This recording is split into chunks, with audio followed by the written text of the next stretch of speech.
Agora, aqui no sentido mais amplo, a gente está se referindo do esporte é, no sentido indireto das pessoas que estão indiretamente ligadas com o esporte.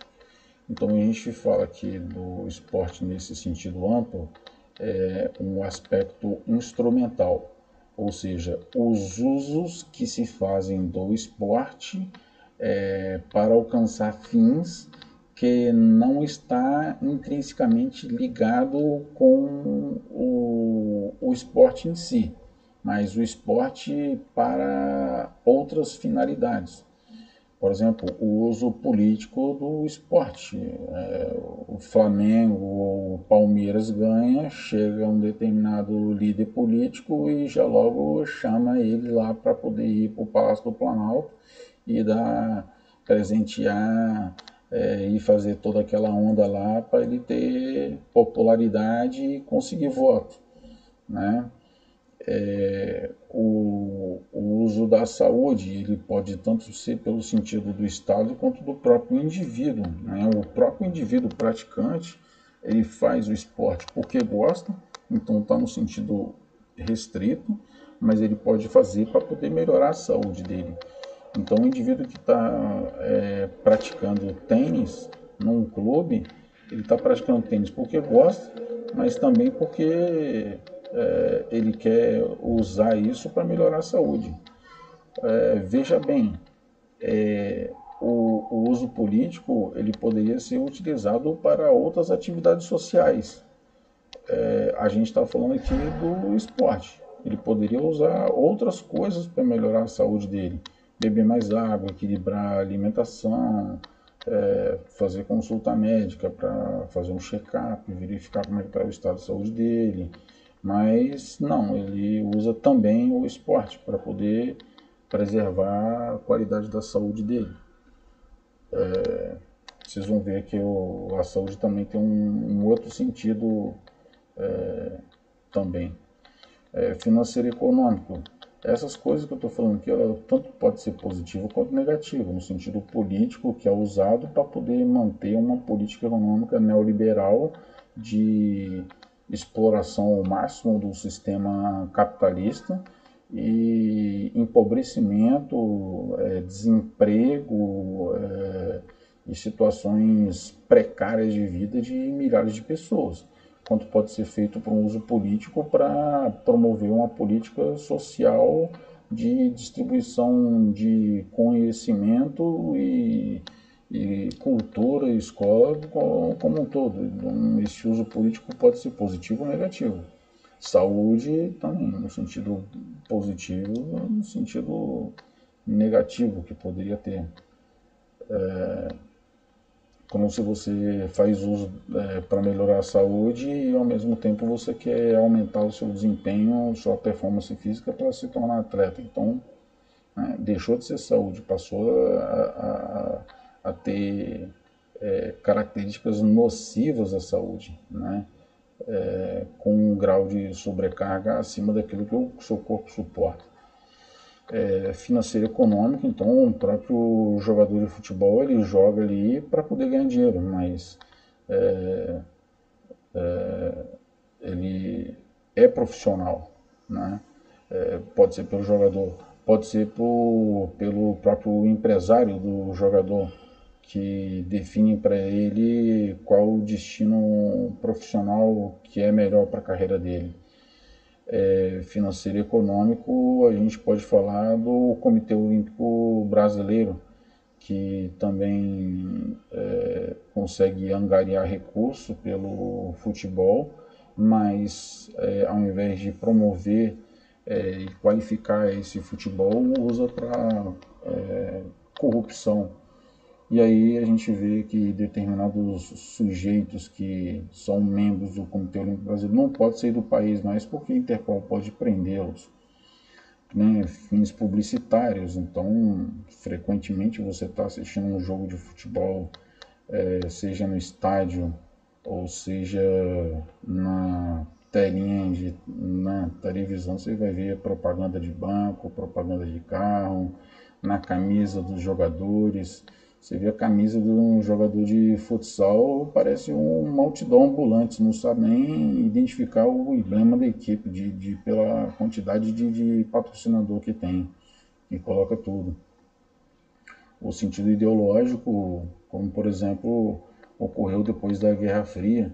Então, depois da Guerra Fria, os países aliados se romperam, no caso da União Soviética e depois Rússia, com Inglaterra, França, Estados Unidos, Itália e outros países, para mostrar para a sociedade qual o modelo social que é melhor e que precisa preservar, que eles dizem como democrático, né? E que na prática a gente vê que essa democracia só tem valor só para a elite. Para quem não está em elite, não consegue enxergar. Eu, por exemplo, não consigo enxergar a democracia quando estou fora dessa elite e vou reivindicar alguns direitos na justiça e ele é negado, né? Negado de forma categórica e sem respeitar o Estado democrático de direito, né? Direitos, às vezes até constitucionalmente definido pela Constituição e são negligenciados e desrespeitados pelos próprios juízes, né? O uso educativo do esporte é o que eu estou fazendo, né? O professor, ele usa o esporte para poder educar, para poder ensinar, formar o caráter. Dificilmente vocês vão para a quadra lá para jogar bola pensando em melhorar o caráter, melhorar a personalidade, se tornar uma pessoa boa, melhor, solidária e tudo mais. Vocês vão jogar bola. Quem pensa nessa parte de formação do caráter é o professor, né? E por último, os exemplos dos projetos sociais que muitas vezes são usados para poder prevenir o uso de drogas, né? Vamos colocar determinadas crianças, jovens e adolescentes que quando eles estão jogando bola não estão usando droga. Mas isso também pode ter um efeito reverso, perverso, enquanto eles estão jogando bola, estão querendo melhorar o desempenho e aí passam a usar as drogas para aumentar o desempenho, né? E continuar num projeto social e ter ascensão social, né? Então, para todos os exemplos que eu falei aqui, ela pode ter um sentido positivo ou negativo. Então, tem alguns exemplos aí embaixo, né? Do uso político, que pode ser positivo e negativo, o uso ideológico do esporte, né? O uso financeiro do esporte, que também pode ter um sentido negativo, mas também um sentido positivo, né? Que a gente pode falar de um uso financeiro do esporte negativo para um atleta que é profissional, ele ganha a vida dele praticando esporte. E muitas vezes isso na nossa sociedade tem sido entendido como uma profissão marginal, que ela deveria ser mais valorizada e reconhecida, que mais de 80% dos praticantes de esportes, no sentido geral, são amadores e se recebe salário ganha no máximo 2 salários mínimos, né? Enquanto que 1% ganha lá milhões. Ou seja, a, o problema da desigualdade social que se mostra evidente no Brasil como destaque entre outros países do mundo, ele é capaz de reproduzir essa desigualdade social dentro do esporte. Perceberam bem como a sua relação de enraizamento do esporte com a sociedade que ele está inserido, né? Um exemplo disso é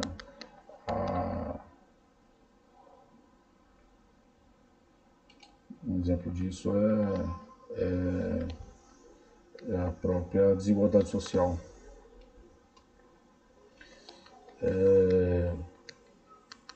Um outro aspecto no sentido amplo é o sentido normativo. São determinadas normas pela sociedade que são colocadas, que são colocadas e que o esporte precisa respeitar ou mais ser protagonista para que ela tenha validade.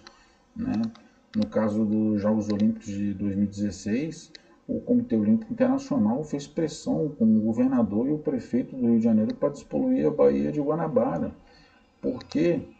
Porque como é que você vai fazer uma competição de canoagem entre os atletas e garantir o direito de vencer e perder, e de repente um atleta vai lá, na hora de puxar água, puxa uma televisão, o outro vai lá e puxa uma geladeira, outro puxa um guarda-roupa, que está espalhado, está tudo poluído lá. Então existe esse sentido duplo, né, que vai do esporte para a sociedade, para melhorar o meio ambiente. Mas ao mesmo tempo pode ser também do esporte para a sociedade no sentido negativo, como construir pista de kart, pista de carro de Fórmula 1, pista de corrida de cavalo, para fazer campo de golfe. Imagina o tamanho do espaço geográfico que é necessário para poder fazer essas competições. Às vezes dentro de um espaço urbano não se consegue, então tem que se pegar às vezes até a área de preservação ambiental para poder construir isso. E aí o governo fica no dilema, faz o desmatamento, desrespeita as normas ambientais, e em contrapartida recebe o lucro, o seu retorno dos patrocinadores de luxo. Vamos supor, corrida de Fórmula 1, quem patrocina, não sei se vocês já pararam para observar, é a Rolex. Vai comprar um relógio da Rolex para você ver, né? 20 mil reais. E ela é um dos patrocinadores lá da Fórmula 1, entre outros patrocinadores que colocam muito dinheiro que está por trás disso. E aí fica o dilema entre aquele que é um chefe de Estado responsável para que determinadas normas sejam respeitadas, e ao mesmo tempo esse conflito financeiro de retorno que pode ter para o próprio Estado, né? O Estado ele tem responsabilidade sobre o controle da violência, tanto você não pode sofrer uma ação violenta e fazer justiça com as próprias mãos, você tem que chamar a polícia, né?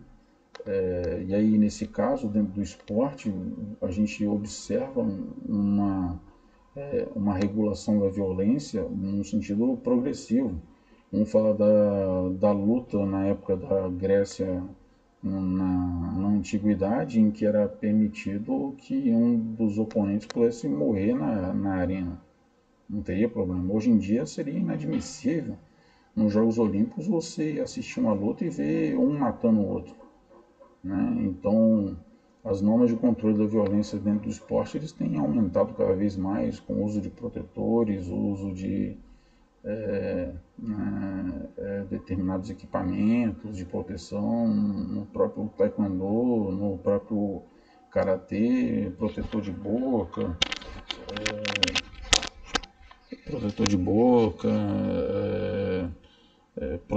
cabeça, protetor de pé, canela, no caso do chão, colocar tatames e entre outras coisas. E as normas de saúde pública, né? Vamos falar agora de Covid, né? A Covid é uma doença que ela ataca a sua capacidade pulmonar, principalmente. Então, se você promover quarentena e ignorar que as pessoas precisam fazer exercício para poder qualificar a capacidade cardiopulmonar, você vai deixar essa população vulnerável. Então ela precisa fazer atividade física também, mesmo que faça lockdown.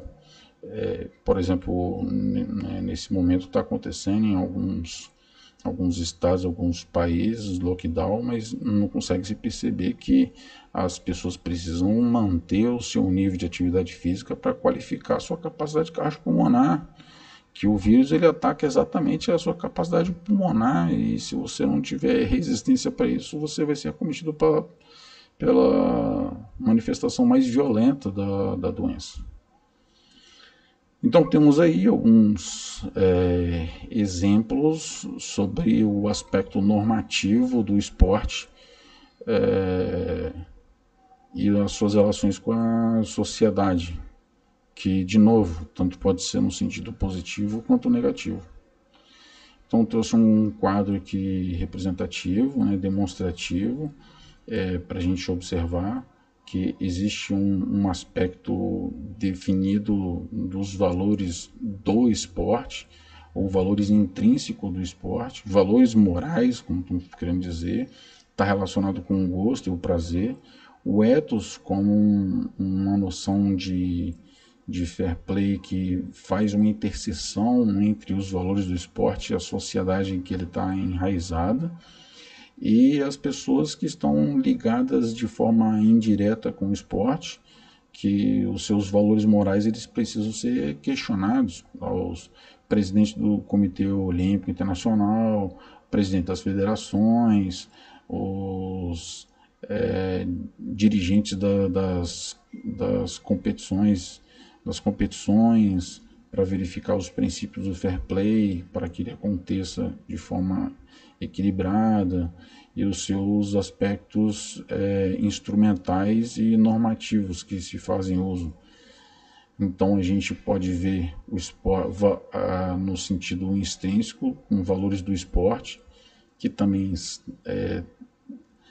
depende de uma situação geográfica, contextual e temporal, e no sentido sociocultural também, né? Falamos sobre a manifestação do rugby na África do Sul, antes e após a apartheid, então tempos diferentes e manifestações diferentes desse mesmo esporte, nesse mesmo lugar, só que em tempos e momentos diferentes.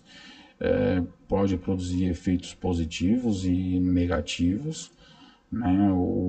Os Jogos Olímpicos de 1936, que aconteceu na Alemanha, no auge do nazismo, e que se queria promover o nazismo para o mundo todo, e lá naquele momento se utilizou dos princípios do nazismo para combater pessoas que eram contra esse regime, que eram os ditos comunistas, os judeus, porque eram pessoas com uma raça inferior, no sentido biológico aí, que é colocado, e os negros também como uma raça também inferior, e que se defendia naquela época a raça ariana, que ela deveria também ser qualificada.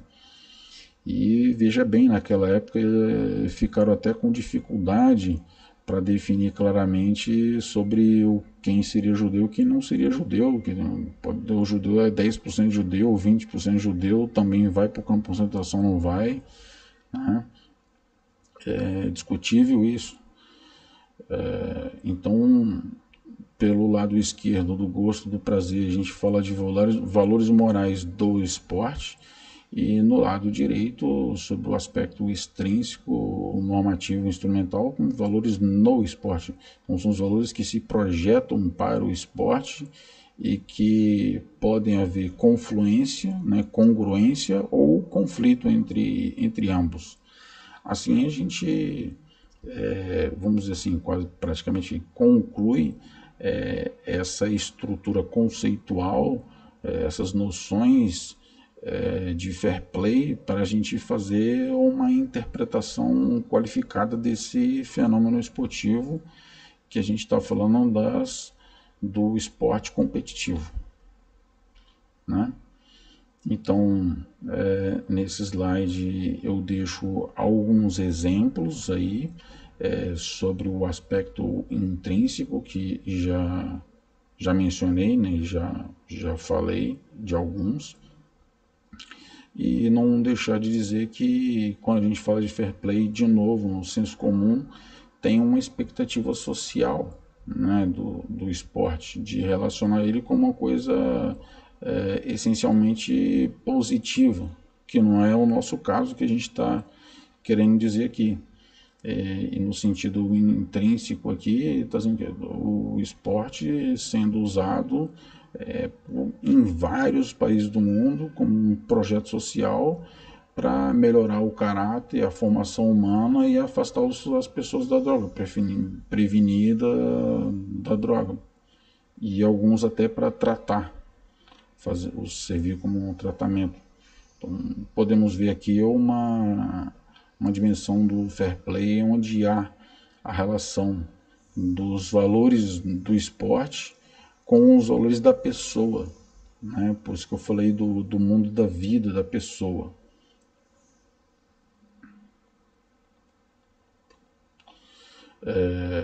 E aqui temos um quadro sintético aqui para a gente ver essas noções de fair play, o fair play formal, as regras escritas, o fair play informal, as regras não escritas, o ethos, com formas de manifestações que estão enraizadas em determinado contexto social, que essas influências são sempre no sentido duplo, né?